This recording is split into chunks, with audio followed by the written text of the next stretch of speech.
اعوذ باللہ من الشیطان الرجیم، بسم اللہ الرحمن الرحیم۔ اسد رضا شیخ جی، اور آج ہم رمضان کے اختتام پر کھڑے ہیں اور چاند رات کی یہ ساتیں ہیں، اور انشاءاللہ اللہ تعالیٰ کے فضل و کرم سے کل عید ہم منائیں گے۔ اور سب سے پہلے تو میں تمام میرے جو دوست احباب ہیں، بزرگ ہیں، مائیں بہنیں بیٹیاں، ان سب کو میں دل کی اتھاہ گہرائیوں سے عید مبارک کہوں گا، اور اللہ تعالیٰ سے دعا گو ہوں کہ وہ پاکستان کی عوام بلکہ امت مسلمہ کے درمیان جو ہے وہ اتفاق، سلوک، پیار، محبت قائم رکھے۔ ہماری جو عبادات ہم نے رمضان شریف میں کی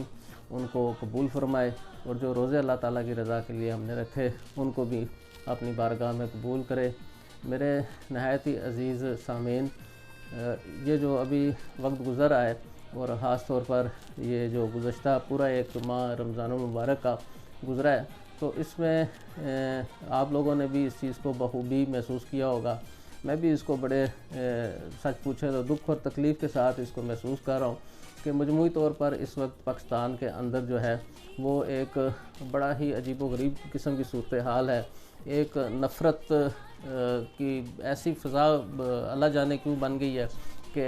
جیسے ہم لوگ مجموعی طور پر، مطلب عوام کی بات کر رہا ہوں، سیاستدانوں کی بات نہیں کر رہا، وہ تو سالہ سال سے آپس میں بہت ساری ایک دوسرے کے خلاف باتیں بھی کرتے ہیں، سنتے بھی ہیں، کہتے بھی ہیں، الزامات بھی لگاتے ہیں، پھر شیر و شکر بھی ہو جاتے ہیں۔ کبھی ایک پارٹی میں کچھ لوگ بیٹھے ہوتے ہیں، کبھی دوسرے میں چلے جاتے ہیں، کبھی ایک کے فضائل بیان کرتے ہیں، کبھی دوسرے کے فضائل بیان کرتے ہیں۔ سیاستدانوں کی بات نہیں کر رہا، میں آپ کی اور اپنی بات کر رہا ہوں کہ میں یہ محسوس کرتا ہوں، اور آپ بھی یقیناً یہ محسوس کر رہے ہوں گے کہ یہ جو ایک نفرت کی لہر چلانے کی کوشش کی جا رہی ہے پاکستان کے اندر، اور میں یہ سمجھتا ہوں یہ کسی ایک فرد یا پارٹی کی طرف سے شاید نہیں ہے، یہ ایک مجموعی طور پر ایک کوئی بگ پلان ہے، کوئی ایسا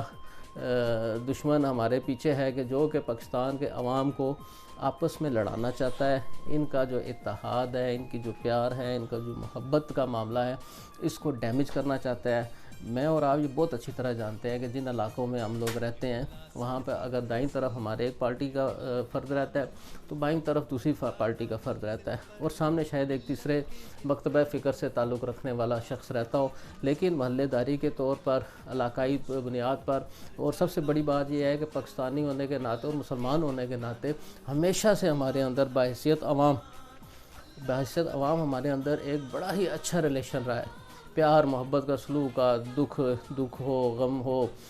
سکھ ہو، ٹھیک ہے نا جی، شادیاں ہو، ماتم ہو، کسی کے ساتھ کوئی پریشانی ہو جائے، کہ کوئی گر جائے، کسی کے گھر کوئی حادثہ ہو جائے، مسئلہ یہ ہے کہ ہم وہ قوم ہیں کہ جو کہ ساری اپنی نااہلیوں کے باوجود، ساری اپنی جاہلیتوں کے باوجود اس معاملے کے اندر ہمارا ایک بہت اچھا گیسچر ہے کہ ہم لوگ محلے داری یا آپس کے معاملات کو بہت اچھے طریقے سے ٹیکل کرنے والے لوگ ہیں۔ لیکن بڑی افسوسناک صورتحال ہے کہ اس وقت مجموعی طور پر اس قسم کی فضا پیدا کی جا رہی ہے کہ کوئی ایک کا سر پھاڑنے کے در پہ ہوا ہے تو کوئی دوسرے کا سر پھاڑنے کے در پہ ہوا ہے۔ لوگ ایک دوسرے کی بات سننے پہ تیار نہیں ہے، آمادہ نہیں ہے۔ ایک نقطہ نظر اگر کوئی بیان کرتا ہے تو دوسرا اس کو یکسر مسترد کر دیتا ہے کہ آپ بالکل غلط ہیں اور میں درست ہوں، اور اسی طرح اگر دوسرا یہ کہتا ہے کہ نہیں یہ نقطہ نظر اس طرح ہونا چاہیے تو تیسرا بندہ اس کو یکسر مسترد کر دیتا ہے۔ میں صرف اس وقت یہ گزارش کرنا چاہوں گا کہ پاکستان ہے تو ہم سب ہیں، اگر ہمارے اندر دین اسلام موجود ہے، اگر ہم آخرت کے روز اپنے نبی اکرم حضرت محمد صلی اللہ علیہ وآلہ وسلم کے سامنے بغیر کسی شرمندگی کے اگر کھڑے ہو سکتے ہیں تو اس کا واحد اور سب سے زبردست حل یہ ہے کہ ہم اپنے اندر اتفاق، سلوک کو قائم رکھیں اور ایک دوسرے کی بات کو اچھے طریقے سے سننے اور سمجھنے کی کوشش کریں۔ یہ ایسا ہو نہیں سکتا کہ اگر میں ایک بات کر رہا ہوں تو وہ 100% درست ہو، اور یہ بھی یقیناً ممکن نہیں ہے کہ اگر آپ کا ایک نقطہ نظر ہے تو وہ بھی 100% درست ہو۔ اس میں سے کچھ ہو سکتا ہے کہ کچھ ٹھیک ہو، کچھ غلط ہو، لیکن ہمیں ایک دوسرے کی بات سننے کا، سمجھنے کا حوصلہ پیدا کرنے کی ضرورت ہے۔ اور یہ جو انتشار پھیلانے کی یہ جو ایک بڑی کوشش کی جا رہی ہے گلی محلے کی سطح پر،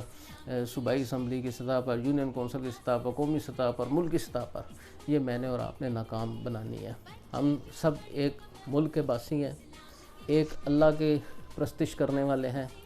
ایک نبی کو ماننے والے ہیں، آخری نبی و آخری زمان حضرت محمد صلی اللہ علیہ وآلہ وسلم کے امتی ہیں اور مسلمان ہیں۔ ہمیں سب سے پہلے ان چیزوں کا خیال رکھنا ہوگا۔ پارٹیاں اس کے بعد آئیں گی، باتیں باقی ساری اس کے بعد آئیں گی، لیکن میرا اور آپ کا جو تعلق ہے بحیثیت مسلمان، بحیثیت پاکستانی، وہ ایک اٹل حقیقت ہے، اور یہی میری اور آپ کی قوت ہے۔ جس دن میری اور آپ کی یہ قوت ختم ہو گئی تو ہمیں تباہ کرنے کے لیے کسی کو کسی حملے کی ضرورت نہیں ہوگی۔ اللہ تعالیٰ آپ کو، ہم سب کو، ملک پاکستان کو، امت مسلمہ کو اپنے حفظ و امان میں رکھے۔ اللہ تعالیٰ آپ کے لیے یہ جو آنے والی عید ہے، ایسی کئی ہزاروں سینکڑوں عیدیں اللہ تعالیٰ آپ کی زندگی میں لائے۔ اللہ تعالیٰ امت مسلمہ کی جو مجموعی زندگی ہیں ان کے اندر خوشیوں کا سامان پیدا کرے، رحمتیں نازل کرے۔ وما علینا الا البلاغ۔ اللہ تعالیٰ سب کو اپنے حفظ و امان میں رکھے۔ السلام علیکم ورحمۃ اللہ وبرکاتہ۔